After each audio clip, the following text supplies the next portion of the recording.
belajar dari kehidupan Nabi Adam alaihissalam saat di surga sampai turun ke muka bumi.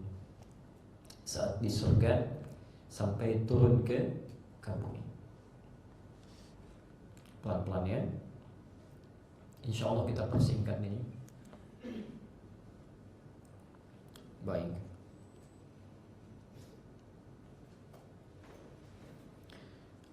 Siapa manusia yang pertama diciptakan? Tahu dari mana? Kita lihat ayatnya.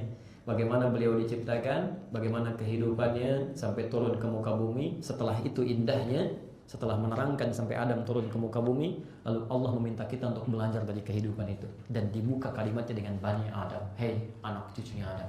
Quran surah ke-15 ayat 28. Bismillah. Mohon sabar sebentar ya, karena ini kajian penutup. Sudah. Quran surah 15 Al-Hijr ayat 28. Kemudian Quran surah Al-Baqarah surah 2 ayat 30 sampai dengan ayat 37, 38 lebih bagus. Atau sampai 39-nya enggak apa-apa. Dan Quran surah ke-18 Al-Kahf ayat ke-50. Terakhir kita kembalikan ke Quran surah ke-15 ayat 40.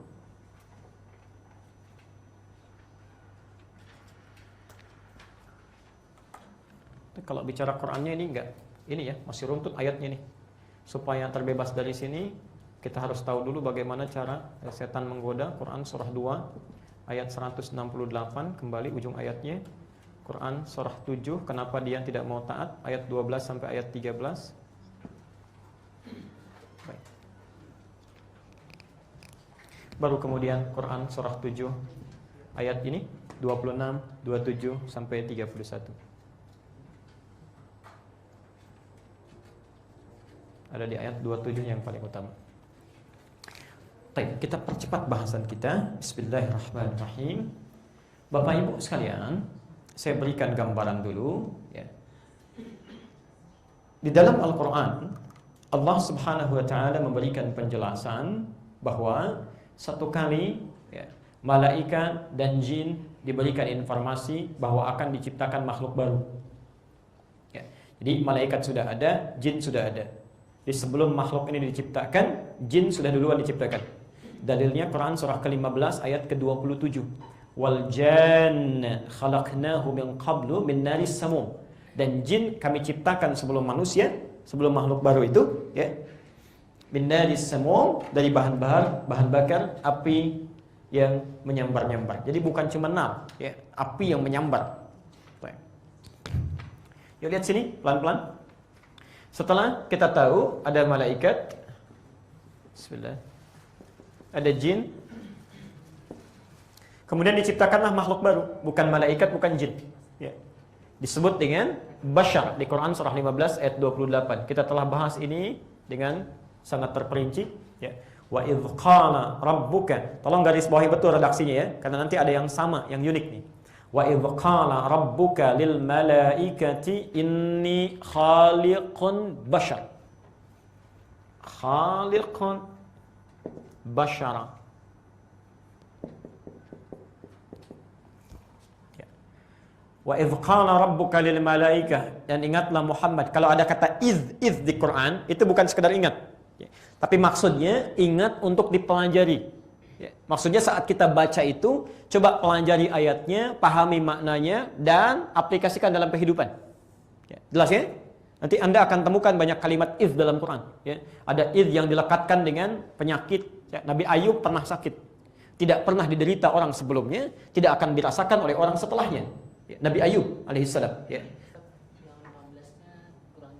Baik, nanti saya perjelas. Baik ya? Kemudian mari kita lihat, ketika Allah meminta kita untuk belajar pada seorang nabi. Nabi sakit juga. Jangankan manusia biasa, nabi pun sakit. Nabi sakit. Tidak pernah diderita oleh orang sebelumnya, tidak akan dirasakan oleh orang setelahnya. Masya Allah, sabarnya luar biasa. Sabarnya luar biasa. Ya. Maka ketika kesabaran itu didapatkan oleh beliau, tidak pernah mengeluh, ya, memohon kebaikan kepada Allah, maka diminta kita untuk belajar kepada Ayub ini. Kata istrinya, papa kan Nabi, kalau dalam bahasa kita, ya, bermohonlah kepada Allah, pasti dikabulkan. Mintalah sembuh. Kata Ayub, berapa lama kita sakit? Saya diuji. Ya. Kata istrinya, beberapa tahun. Berapa lama kita diberikan kebaikan? Ya. Kata istrinya, sekitar 20 tahun. Nanti saja, kalau masa ujian ini sudah sama dengan kebahagiaan yang kita sudah raih, baru saya memohon kepada Allah. Malu rasanya, baru diuji beberapa tahun, dikasih kebahagiaan 20 tahun, sudah mengeluh kepada Allah. Anda bayangkan, Nabi, Rasul, surganya sudah jelas, diberikan ujian, masih sabar menerima. Ada orang bukan Nabi, bukan Rasul, baru diuji sehari saja sudah mengeluh. Ya. Kembalikan. Makanya ayatnya dibuka, wa ayyuba idznada rabbahu. Pakai idz. Ingatlah kisah Ayub ketika beliau mulai berdoa, bertawakal, bermohon kebaikan kepada Allah. Jadi kalau Anda diuji dengan penyakit yang paling luar biasa beratnya, seakan-akan ayatnya berkata, "Hei, kamu itu belum berat dibandingkan dengan Ayub yang pernah sakit. Tapi kalau Anda ingin mendapatkan kesembuhan langsung dari Allah, diberikan kebaikan, maka mohonkan, lakukan seperti Ayub melakukannya." Jelas di sini? Wa idz qala rabbuka lil malaikah, Quran surah 15 ayat ke-28. Dan pelajarilah, ingatlah ketika Allah berfirman pada malaikat, termasuk jin. Pada waktu itu, inni khaliqun basyara, saya akan mencipta makhluk baru, bukan malaikat, bukan jin, tapi basyar. Sampai sini. Apa fungsinya makhluk baru ini? Diterangkan di Quran surah kedua Al-Baqarah ayat 30-nya. Yuk kita mulai. Di sini kisahnya mulai, ya. Berlaku sama bunyi ayatnya, ya. Bunyi ayatnya di awal ayatnya sama dengan di Quran surah ke-15 ayat ke-28. Lihat bunyi ayatnya. Wa idz qala rabbuka lil malaikah, di Al-Hijr ayat ke-28, wa idz qala rabbuka lil malaikah, di Al-Baqarah ayat ke-30 sama persis, posisi paling kiri sebelah atas. Wa idz qala rabbuka lil malaikah. Hanya yang di sini inni khaliqun basyara, yang di Al-Baqarah ayat 30 inni ja'ilun fil ardi khalifah. Baik. Jazakallahu khair. Ja'il. Saya pernah sampaikan ini, mudah-mudahan masih ingat, ya. Perbedaan antara khaliq dengan ja'il. Khaliq dengan ja'il. Perhatikan ini. Ini apa? Spidol. Kalau kita, misal, ada yang membuat spidol dari tidak ada menjadi ada, tapi tanpa bahan sama sekali. Tanpa bahan. Itu disebut dengan khalaqa. Khalaqa. Ya. Penciptanya disebut dengan khaliq. Kalau ada bahannya, itu bukan khalaqa. Namanya ikhtara'a. Ikhtara'a. Allah menyebut dirinya dengan khaliq. Khaliq dari kata khalaqa, karena mampu menciptakan sesuatu tanpa bahan. Jadi saja. Manusia nggak bisa. Bisa nggak antum bikin spidol tanpa ada bahannya? Tiba-tiba jadi spidol aja? Nggak bisa. Ada plastiknya, ada tintanya, ada macam-macamnya. Ini meja juga ada alasnya, ada pakunya, ada macam-macamnya. Di manusia bedanya dengan Allah selalu memiliki perangkat. Punya perangkat. Maka dalam bagian yang pertama Allah ingin menjelaskan, saya telah mencipta Adam. Dari nggak ada, jadi ada. Ya, Masya Allah. Jadi ada. Tapi setelah diciptakan Adamnya, malaikat, jin tidak ada masalah. Yang jadi persoalan, ketika diperkenalkan Adam, ingin dijelaskan fungsi penciptaannya. Yang paling utama, pertama kali. Maka kalau ingin menjelaskan fungsi dari sesuatu yang sudah diciptakan, itu kalimatnya menggunakan ja'il. Ja'ala. Ya. Apa fungsi spidol? Belum tentu. Kalau saya ingin katakan, ini spidol fungsinya melempar orang yang ngantuk. Misalnya. Ja'altu hadzal qalam ramyan lin-nu'as. Saya gunakan spidol ini untuk mengingatkan melontar yang ngantuk, misal. Itu ja'ala namanya. Maka di Al-Baqarah ayat ke-30 itu perbedaannya menggunakan kata ja'ala. Setelah Adamnya tercipta, diperkenalkan kepada lingkungan malaikat dan jin fungsi penciptaan Adam ini. Kata Allah, inni ja'ilun fil ardi khalifah. Fungsi Adam diciptakan untuk menjadi khalifah. Disinilah kisahnya mulai muncul. Saya percepat sekali, baik ya. Kita sudah bahas sebagiannya dulu di edisi yang pertama kali. Malaikat bertanya, ya Allah, kenapa makhluk ini yang harus dicipta dan ditugasi untuk menjadi khalifah? Kenapa tidak seperti kami saja? Ya, khawatirnya makhluk ini berbuat kerusakan plus menumpahkan darah. Ya. taj'alu fiha may yufsidu fiha wa yasfikud dima wa nahnu nusabbihu bihamdika wa nuqaddisu lak. Sedangkan kami tugasnya cuma tasbih, taqdis, ya, mengkultuskan engkau dan bertahmid kepadamu. Kenapa tidak kami saja yang jadi khalifah? Ya. Taib. Bisa merusak dan menumpahkan darah. Dari mana taunya ini? Karena kita sudah pernah belajar, bashar itu makhluk nafsu. Ya, nafsu manusia berpotensi melahirkan kerusakan plus pertumpahan darah. Buktinya banyak sekarang. Ya. Tapi kata Allah, perhatikan kalimatnya, inni a'lamu ma la ta'lamun. Saya lebih tahu hikmah penciptaan dibandingkan dengan kekhawatiran kalian. Ya. Taib. Maka diajarkanlah ilmu yang hanya diberikan kepada calon khalifah. Makhluk dua ini nggak dapat. Karena tugasnya memang tidak jadi khalifah. Ya, jadi ilmu ini, bekal ini hanya diberikan pada makhluk baru yang diberi nama Adam itu, ya. Karena tugasnya menjadi khalifah, khalifah butuh bekal khusus yang tidak dimiliki oleh jin dan malaikat. Wa 'allama Adam al-asma'a kullaha. Ya? Maka diajarkanlah kepada Adam. Alhamdulillah. Waalaikumsalam. Diajarkanlah kepada Adam bekal pengetahuan, knowledge. Yang dengan bekal ini, ya, Adam bisa mudah menunaikan tugasnya sebagai khalifah di bumi. Nah, poinnya, lihat sini, ini poin pentingnya. Ketika Adam sudah berikan bekal ini, Allah ingin menunjukkan, ya, apa maslahat dari penciptaannya. Maka diuji Adam. Ya. Dibandingkan dengan malaikat, kita sudah paham semuanya. Ya. Ayat 31-nya, 32-nya, 33-nya berisi ujian, ya, kepada Adam dan sekaligus juga menguji malaikat dan jin yang sekiranya punya kemampuan semisal Adam. Ya. Maka Allah berfirman kepada malaikat dan jin pada saat itu setelah mengatakan wa 'allama Adam al-asma'a kullaha thumma 'aradahum 'alal malaikat. Ya. Faqala anbi'uni bi asma'i haula'i in kuntum shadiqin. Ya. Kami sudah ajarkan kepada Adam pengetahuan, coba malaikat punya enggak pengetahuan itu? Katanya pengen jadi khalifah. Ya. Ternyata mereka berkata, Masya Allah, lihat ini, malaikat makhluk yang tidak pernah berbuat salah dalam hidupnya. Ya, karena tugasnya satu, untuk beribadah saja. Beribadah, makhluk paling tinggi, tingkat ibadahnya tinggi, bahkan disebut di Quran surah ke-66 ayat ke-6 itu, At-Tahrim, la ya'sunallaha, tidak pernah bermaksiat kepada Allah. Ma amarahum wa yaf'aluna ma yu'marun, dan tidak pernah menyalahi perintah. Anda bayangkan, makhluk yang tidak pernah maksiat pun tidak menyalahi perintah, ketika ditanya tidak bisa, tidak tahu tentang pertanyaannya, ya, tentang jawaban yang ditanyakan, maka dengan tawadhu mengatakan qalu subhanaka la ilma lana illa ma 'allamtana. Masih mengatakan wallahu a'lam, hanya Allah yang tahu.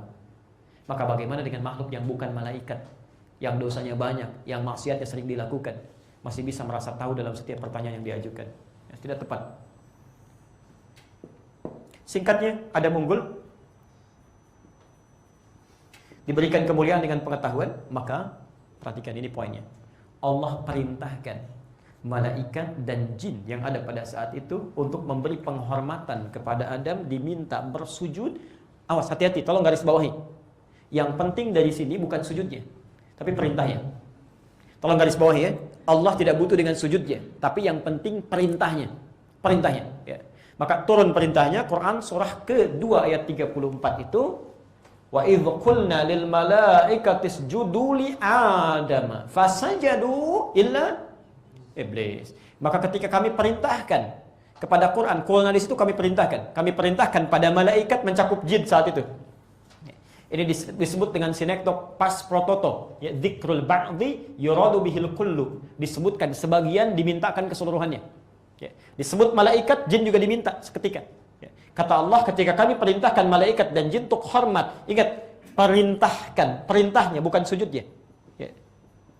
Jadi yang penting bagi Allah bukan sujudnya, sujud itu nggak penting. Yang penting melihat ketaatannya.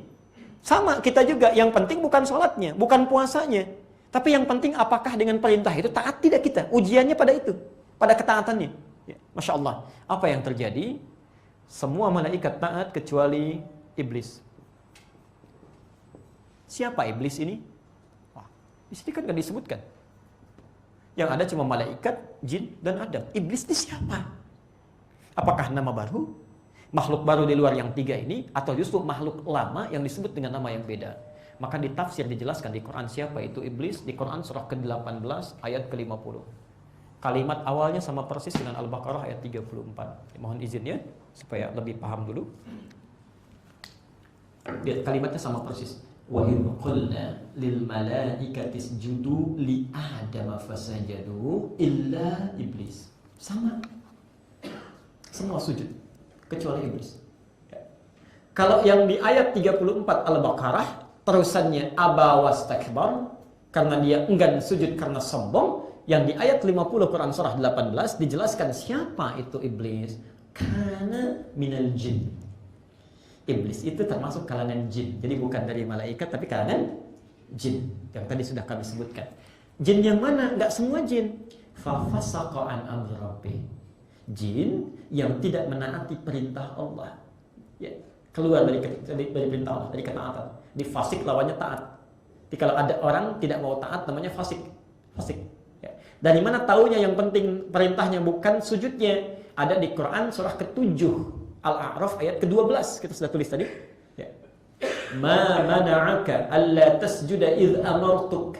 Kata Allah, "Hei, kamu dari kalangan jin ini, kenapa kamu tidak mau tidak mau bersujud ketika aku perintahkan?" Kalimatnya idh amartuk, bukan sujudnya yang penting. Ini saya yang perintahkan. Kok kamu nggak taat sama saya? Lihat, kata Allah ya. Masya Allah. Lihat jawabannya. Ana khairum minhu. Khalaqtani min narin wa khalaqtahu min tin. Saya lebih hebat dibandingkan dia. Engkau ciptakan saya dari api, engkau ciptakan dia dari tanah. Tidak level. Ya, tidak level, tidak layak. Yang lebih hebat harus hormat kepada yang lebih rendah. Hati-hati. Nah, kita tidak ingin cerita tentang ini, kita akan percepat. Dari sini Allah murka. Al-A'raf ayat ke-13-nya itu juga mengusir iblis, mengusir jin. Dari sinilah kemudian dipanggil dari jin jadi iblis. Hati-hati betul. Iblis itu bukan nama zat. Bukan nama zat. Tapi satu nama yang melukiskan sifat. Lihat sini ya, pelan-pelan. Saya tulis dulu ya, akar katanya dari kata balasa. Ada lagi labisa. Hurufnya sama tidak jumlahnya? Di atas ada berapa huruf? 3, di bawah 3 ya. Dan hurufnya pun sama kan? Cuma ditukar saja. Ya, dalam ilmu sharaf disebut qalbul makani, pertukaran tempat. Ya. Ba, lam, sin. Lam, ba, sin. Sama. Cuma yang di sini menggunakan labisa. Labisa itu artinya menutupi sesuatu yang kotor dengan yang baik. Menutupi sesuatu yang tak layak dilihat dengan sesuatu yang indah. Itu labisa. Makanya pakaian disebut dengan libas. Libas. Karena pakaian kita menutupi aurat yang tidak boleh tampak. Sesuatu yang kotor yang gak mau kelihatan. Aib yang tidak mau nampak. Itu libas. Tapi sebaliknya. Kalau lamnya ditukar ke depan, baknya dimundurkan. Balasa itu artinya sesuatu yang kotor menutup yang baik. Ya. Sesuatu yang kotor menutup sesuatu yang baik. Itu disebut dengan balasa. Nah, yang terkena oleh sifat balas ini namanya iblis. Iblis. Kenapa jin ini disebut dengan iblis? Padahal diisyaratkan di Quran, kana minal jinni fa fasaqa. Adalah jin ini lawan dari fasik, taat. Asalnya taat itu. Masya Allah, asalnya taat, ibadah kepada Allah, taat luar biasa. Cuma karena satu sifat kemudian disebut oleh Allah, sifat ini menyelimuti keadaan dirinya. Sifat yang gak bagus ya. Apa itu? Ana khairum minhu. Saya lebih hebat dibanding dia. Apa yang disebut dengan ana khairum minhu? Di Al-Baqarah ayat 34. Istakbar, sombong dia. Di saat itu ketaatannya, sifat baiknya itu ditutupi, diselimuti oleh jubah kesombongan. Tertutup tuh. Yang baik ditutup oleh yang kotor-kotor. Ya. Sombong. Anda bayangkan, sombong menutup semua amalan yang pernah dikerjakan. Jadi kalau di akhirat tuh berapa lama ukurannya dengan dunia perbandingannya? Sehari di akhirat berapa lama di dunia? Tahu dari mana? Quran surah 32 ayat ke-5. Ya. Fi yaumin kana miqdaruhu alfa sanatin mimma ta'uddun. Satu hari sama dengan 1000 tahun. Satu detiknya kurang lebih 48 hari. Jadi kalau jin ini pernah ibadah sehari saja, itu artinya sama dengan 1000 tahun kita di dunia. Anda bayangkan ribuan tahun ibadah itu hancur seketika karena berperilaku sombong. Maka bagaimana dengan manusia yang umurnya saja tidak sampai segini, bisa sombong, habis itu. Ya, jelas sampai sini ya? Nah, yang saya mau tekankan di sini, ketika diusir, qala fakhrij. Ya. Di Quran surah 7 ayat 13 itu disuruh turun, Fahbit minha, kemudian fakhrud di ujungnya innaka minas sagirin. Ya, lihat sini ya. Ini jarang dibahas, jadi kita agak lebih fokus sedikit ya. Semoga Allah memberikan kemudahan. Di ini ada tempat malaikat. Ya.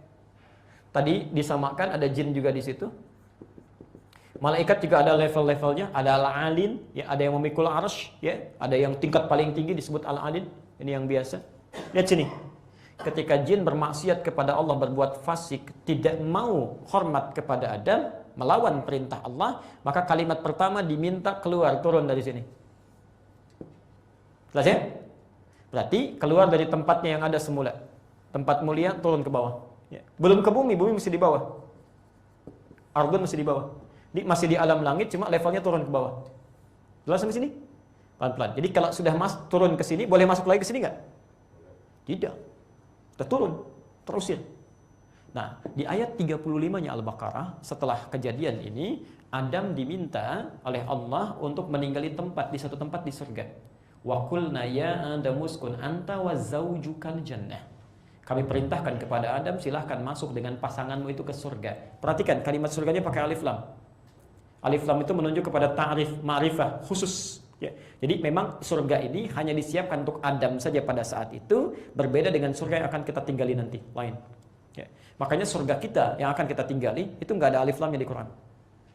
Coba lihat kalimat surga pertama, Al-Baqarah ayat 25. Posisi paling kanan sebelah atas. Wa basyiril ladzina amanu wa 'amilus solihati anna lahum jannatin. Alif lamnya nggak ada. Bentuknya nakirah. Ya, nakirah, bukan ma'rifah. Karena itu kata Nabi, surga kita nanti mala ainun ra'at wala udhunun sami'at wala khatara ala qalbi bashar. Tidak pernah dilihat oleh mata, tidak pernah terdengar informasinya di telinga, dan tidak akan pernah terlintas dalam bayangan di benak kita. Apapun keindahannya, tidak seperti itu, lebih indah. Nah, kalau sudah dipijak oleh Adam, artinya pernah kelihatan, pernah terdengar, pernah dirasakan. Dikata para ulama tafsir, tidak surga yang sama, berbeda. Nah, surganya Adam itu kemudian dimintakan tinggal di surga. Mintalah jin ini yang sudah jadi iblis kepada Allah untuk membuktikan kesombongannya. Perhatikan bahayanya sombong. Sombong itu hati-hati, bukan sekedar menjauhkan dari nikmat, tapi bisa menutup pintu hidayah. Menutup pintu hidayah. Allah itu kan tidak melaknat dia saat itu seketika untuk selamanya. Masih membuka kesempatan untuk tobat. Tapi karena makhluk ini diliputi sifat sombong, dia merasa saya ingin buktikan kepada Allah bahwa saya lebih hebat. Dan karena itu saya tidak mau sujud. Maka mintalah kepada Allah diberi kesempatan untuk menggoda Adam. Berikan saya kesempatan ya Allah, saya akan buktikan saya sanggup menjungkalkan makhluk yang hebat itu. Ya. Maka diberi kesempatan oleh Allah, silahkan. Maka Adam diberi kesempatan tinggal di surga yang sudah disiapkan. Ya. Ini iblis gak bisa naik, dia turun ke bawah. Ya. Maka mulai dia menggoda Adam. Kata Allah, Adam, ujian terbesarnya wala taqraba hadhihi syajarata fatakuna minadh dhalimin. Jangan dekati pohon ini sebagai ujian. Sifatnya larangan, ya, perintah kerjakan, larangan tinggalkan. Saya persingkat, maka mulailah iblis menggoda. Ke Adam tidak bisa. Masuk ke Hawa dan seterusnya. Makanya Anda mesti hati-hati. Nanti kita akan lihat sifat godaan iblis dari sikap ini. Setelah ke Hawa datang ke istrinya, bisa digoda, ya, dalam bahasa yang singkat, meminta kepada Adam dan Hawa untuk memakan buah dari pohon larangan itu. Dia katakan ini pohon bisa mengekalkan, sengaja kamu dilarang makan supaya tidak abadi di sini. Maka dicobalah itu, dan apa yang terjadi? Ayat 36-nya Al-Baqarah ayat 36. Fa'azallahuma asy-syaitanu anha fa'akhrajahuma mimma kana fi wa qulna bitu ba'dukum bi ba'din. Aduh, baik. Perhatikan. Di sini kemudian kita sudah tahu kisahnya, Adam dan Hawa tergelincir, ya, melanggar larangan itu, dan terjadilah satu situasi yang tidak diharapkan. Dari kenikmatan jadi jauh, ya, di surga jadi terusir, turun, ya, kemudian hidupnya jadi capek, ya, karena di surga kan gak usah kerja lagi, makan, minum, istirahat, segalanya dilakukan. Tapi ketika melakukan pelanggaran itu, kenikmatan jadi turun, ya, kenikmatan hilang. Pekerjaan jadi berat, turun ke muka bumi jadi beraktivitas, bekerja, dan terpisah jauh dari rahmat Allah Subhanahu wa ta'ala. Beruntungnya Allah dengan sifat rahimnya masih memberikan kesempatan untuk menerima taubat. Maka semua makhluk ini diberi kesempatan yang sama. Ayat 37-nya, fatalaqa Adamu min rabbihi kalimatin fataba alaihi. Ini yang menarik, Bapak Ibu sekalian, ini yang paling berbahaya. Jadi ketika Allah memberikan kesempatan tobat, Adam cepat merespon lebih dulu dibandingkan dengan iblis. Tobat lebih dulu. Ketika Adam tobat, menerima kalimat, Allah terima tobatnya. Coba perhatikan, ya, kita tidak perlu berandai-andai. Tapi sekiranya iblis sebelumnya bertobat kepada Allah, tentu Allah terima. Cuma sifat sombong itu menutup peluangnya untuk bertobat. Plus, ketika melihat Adam tobat, gengsinya naik lagi. Ya, Adam duluan tobat dibanding saya nggak mesti. Ya, nggak level saya keduluan oleh Adam. Akhirnya sifat sombong itu menutup pintu hidayah untuk tembus ke dalam jiwanya. Maka hati-hati nanti ke dalam kajian ilmu tazkiyatun nafas ada bagian yang sangat penting. Penyakit yang diresapkan oleh iblis ke dalam diri manusia. Sombong itu bukan sekedar menjauhkan dari rahmat Allah, tapi bisa menutup pintu hidayah. Pintu hidayah. Ya. Anda bahkan mau diluruskan aja susah. Di masjid lihat orang safnya bengkok, nggak rapat-rapat, diluruskan. Pak, lurus Pak, supaya rapi safnya dan sebagainya. Siapa kamu? Baru ke masjid ini saja sudah sombong begitu. Saya 15 tahun tinggal di sini, nggak begini. Padahal masjidnya baru 10 tahun tuh. Ya. Nggak mau diluruskan, susah gitu ya. Hati-hati. Nah, esensinya apa kaitan semua cerita ini yang kita gambarkan di Quran? Maka setelah Adam turun ke bumi, terpisah antara Adam dengan Hawa sampai bertemu kembali kemudian di Arafah, saya persingkat sampai situ, maka turunlah ayat di masa Nabi Muhammad SAW untuk mengingatkan kita belajar dari kisah Adam itu. Adam itu miniatur kehidupan kita yang bisa kita lihat. Lihat langsung saja ke Quran surah 7 ayat 27 itu. Ya Bani Adam. Ya. Perhatikan, ini yang paling indah nih. La yaftinannakumus syaitan kama akhraja abawaikum minal jannah. Hei anak cucu Adam, jangan sampai engkau pun dikerjai lagi oleh setan. Ya. Jangan sampai engkau terkena jebakan setan. Hati-hati, ya. Hati-hati. Banyak jebakan-jebakan, yang paling bahaya jebakan setan. Ya. Sekarang orang bikin jebakan Batman, jebakan macam-macam. Yang paling bahaya kata Quran, jebakan setan. Ya. Ini yang paling indah begini. Saat disebut iblis tuh belum menggoda Adam, baru ingkar aja. Tapi saat menggoda Adam, dirubah kalimatnya dari iblis jadi setan. Ya. Coba lihat di Al-Baqarah 34 tuh. Wa idz qulna lil malaikati isjudu li Adama fasajadu illa iblis, enggak disebut setan. Tapi saat menyebutkan Quran menggoda Adam, dirubah kalimatnya dari iblis menjadi setan. Al-Baqarah 36-nya, fa'azallahuma syaitanu anha. Hati-hati ya, hati-hati. Setan itu kalimat menunjuk kepada sifat yang dominan, bukan makhluk. Bukan makhluk tapi sifat. Dari kata syaitan yang menjauhkan dari kebaikan. Yang menjerumuskan dari rahmat Allah, itu syaitana. Ya. Kalau sifat itu melekat pada makhluk manapun, maka disebut dengan setan. Ya, karena itu hati-hati. Ya. Manusia bisa jadi setan kalau dilekati sifat itu. Jadi kalau ada orang, manusia mengajak-ngajak pada keburukan yang menjauhkan dari rahmat Allah, seketika jadi setan. Jin bisa jadi setan. Ya. Karena itu di Quran bahkan disebutkan minal jinnati wan nas alladzi yuwaswisu fi sudurin nas, minal jinnati wan nas, syayatinal insi wal jin. Ya, hati-hati, ada setan-setan dari kalangan manusia dan jin. Nah, kata Quran, jika Anda sudah belajar dari kisah Adam itu, Anda mesti hati-hati. Jangan sampai anak cucu keturunannya lagi dijebak oleh setan dengan godaan-godaan tadi. Maka ada tugas pada kita ketika disebutkan ya Bani Adam, hei anak cucu Adam, la yaftidannakumus syaitan. Jangan sampai engkau dijebak lagi oleh setan seperti bapak ibumu pernah dikerjai itu. Karena itulah ayat ini meminta kita belajar, pelajari itu godaan setan. Ya. Jadi maaf sebelumnya. Nanti kita mau pulang dari sini, kan? Dan kita sudah tahu jalan itu. Anda bayangkan misalnya di jalan itu ada lubang-lubang, ada petunjuknya. Ya. Di jalan ada lubang, ada bahayanya nih. Ya. Kalau Anda sudah tahu ada lubangnya di sini, misal di sini, bisa nggak dihindari? Bisa, karena sudah tahu, sudah belajar. Yang paling bahaya, yang tidak pernah mempelajari tentang di mana letak lubang itu berada, itu yang bisa terjerumus.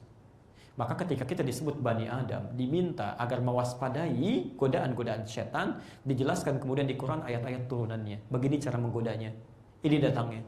Ada yang datang ke rumah tangga setan ya, soal Al-Baqarah ayat 102 itu. Ada yang datang di kantor, ada yang datang di pembelajaran, ada yang datang saat di masjid. Bahkan ada setan masjid itu. Bahkan ada yang datang saat sholat, khanzab namanya. Maka keluarkan oleh Anda ayat-ayat di Quran, termasuk di hadis, hal-hal terkait dengan tipu daya setan. Kalau itu sudah ketahuan, maka mudah menghindarinya. Itu poinnya. Ya. Nah, terakhir kama akhraja abawaykum minal jannah. Hati-hati sebagaimana pernah mengeluarkan bapak ibumu dari surga. Surga itu kan puncak kenikmatan ya. Puncak kenikmatan, puncak kebahagiaan, puncak kesenangan. Artinya apa? Mohon maaf, ini gambaran dari Allah sebagai peringatan. Kalian makhluk mulia, anak cucu Adam, jangan sampai terkena bujuk rayu setan. Kalau sudah didapatkan itu, terkena kita olehnya, maka hidup kita pasti akan jauh dari kenikmatan. Seperti Adam terpeleset dari surga, jauh dari kenikmatan lagi. Pasti itu. Ya. Gak percaya silahkan. Anda bekerja dengan harta yang haram, sekalipun banyak hartanya, hidupnya gak akan nikmat. Hati tidak tenang, ya. Tidak nyaman dalam beraktivitas, tidak enak ya, dalam tidurnya, dalam aktivitasnya gak akan nyaman ya. Yang kedua, pasti lebih berat. Aktivitas lebih berat ya. Seperti Adam turun dari surga, sekarang punya tugas lebih berat lagi, sama dengan manusia yang ketika menjauh dari Allah, pasti kehidupannya lebih berat. Karena itu, kalimat terakhir disebutkan dengan Bani Adam, diminta kita oleh Allah Subhanahu wa Ta'ala untuk mempelajari kehidupan Adam saat di surga sampai turun ke bumi dan berusaha mempelajari tipu daya setan sehingga kita tidak terjebak dalam hal itu semua. Silahkan keluarkan ayat-ayatnya, terutama di Al-Baqarah ayat 168 itu. Di ujungnya ada wala tattabi'u khutuwatis syaitan. Silahkan baca tafsirnya, pelajari, dan insyaallah kita bisa mendapatkan manfaatnya. Alhamdulillahi Rabbil Alamin.